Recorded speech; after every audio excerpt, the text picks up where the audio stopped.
کیا ہے۔ تو یہ جو واقعہ ہوا ہے یہ پورے پاکستان نہیں پوری دنیا عالم اسلام کے لیے سانحہ ہے۔ ٹھیک ہے، سعودیہ والے نے بندے پکڑے، سزا دیں گے، سزا جو وہ دیں گے وہ ہمیں پتہ ہے کہ وہ بڑے کئی تو بیچارے ویسے ہی مر جائیں گے، جو غریب ادھر ویسے کہیں گئے ہوئے تھے، لیکن جو سزا ملے گی وہ لوگوں کو ملے گی۔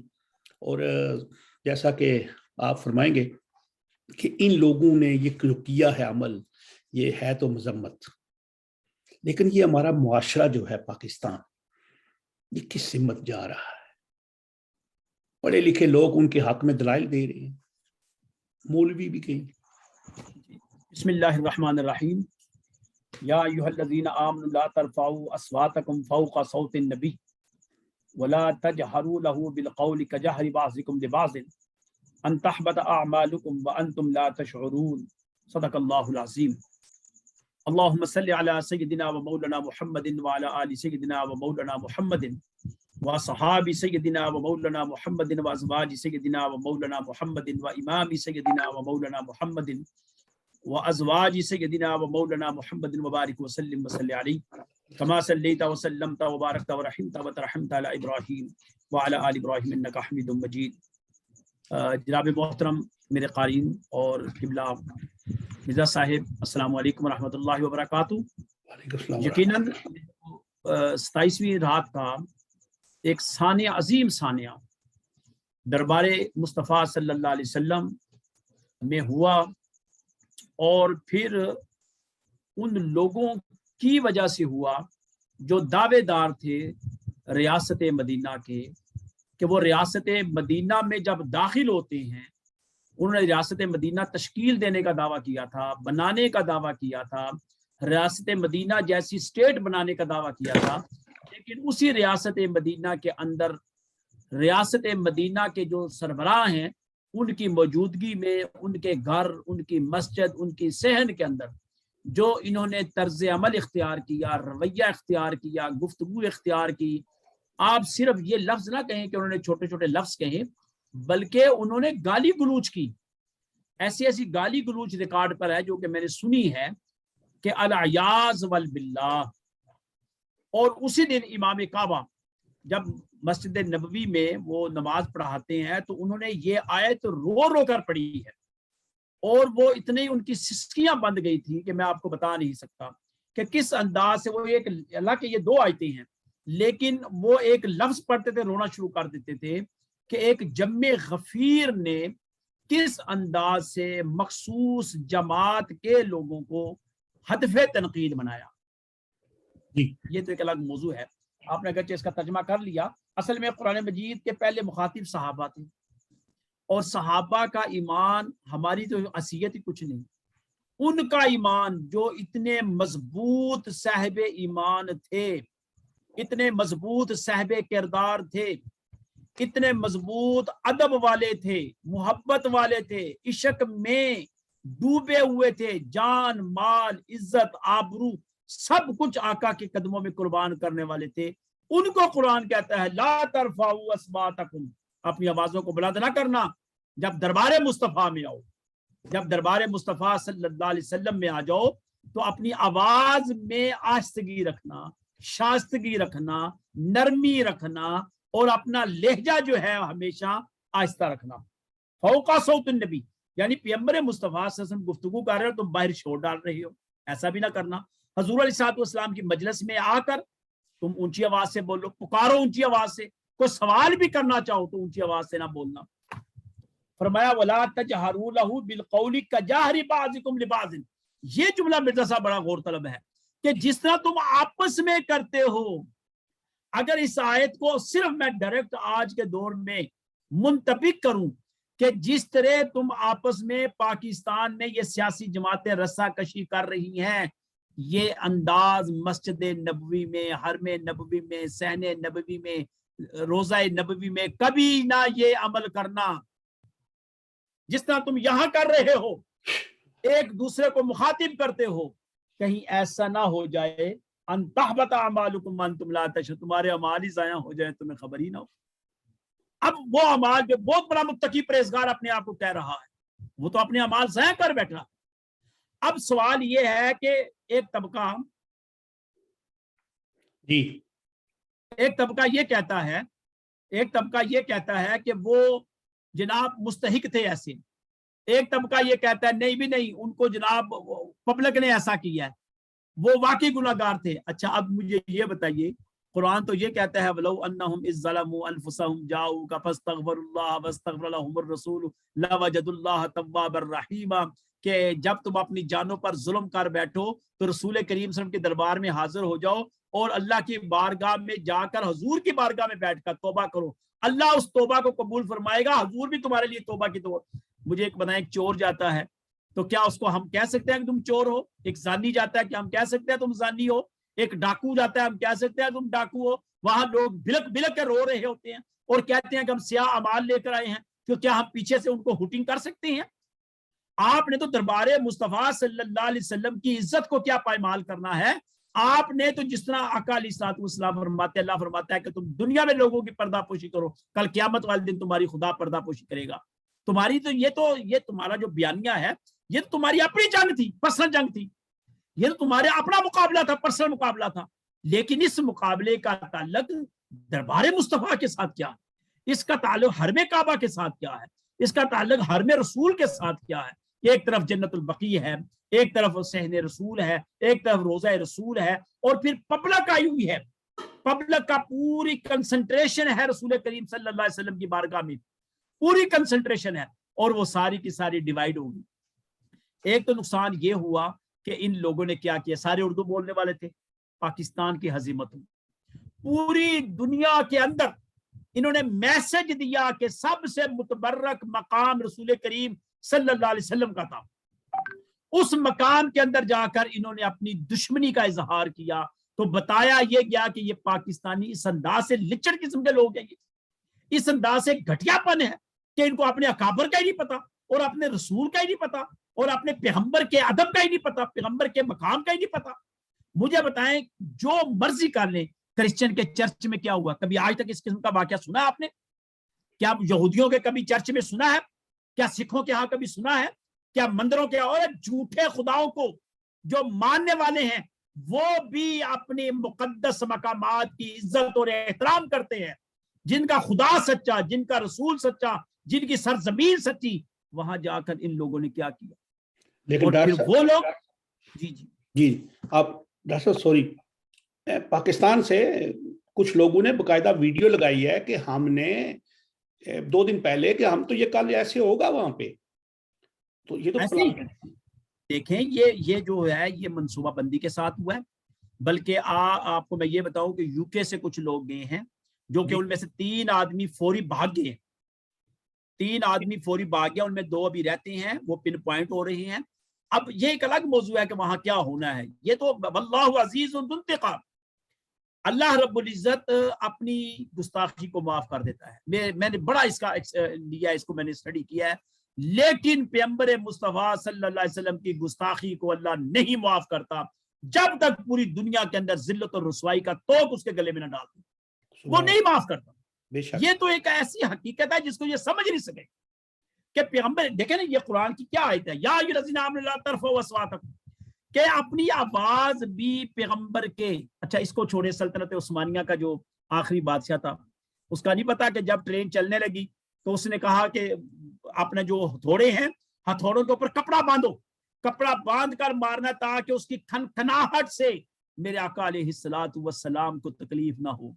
جب وہ انجن چلا اور وہ ترکی والا ساتھ ساتھ تھا، جب یہاں پہنچا تو اس انجن کی آواز تھی گر گر گر گر گر کر کے، اس نے اسی ٹرین کو اسی دن وہی پہ بلاک کر دیا، کہا کہ نہیں بھئی یہ میرے آقا علیہ الصلوۃ والسلام کی بارگاہ میں ہر روز نہیں آ سکتی، چونکہ اس کی گرگراہٹ سے میرے آقا علیہ الصلوۃ والسلام کی جو ہے نیند کہہ لیں یا ان کا ادب جو کہہ لیں یا ان کا مقام اور مرتبہ، یہ ایک ایسی کیفیت۔ ہمارا ایمان ہے کہ آقا نامدار محمد مصطفیٰ صلی اللہ علیہ وسلم اپنے روضہ اقدس میں آرام فرما رہے ہیں، آرام فرما، تو وہ جب اللہ نے ہمیں کہتا ہے کہ درود بھیجتے ہیں، جواب دیتے ہیں۔ اس کیفیت میں عبدالحمید ثانی کو یہ اللہ تعالیٰ نے اعزاز بخشا، آج سے 100 سال پہلے کی بات ہے، اور تم کیا کر رہے ہو، تم دعویٰ کر رہے ہو، اور پھر میں ان کے اوپر کیا میں نے پریشان ہونا ہے جو اس کے آگے پیچھے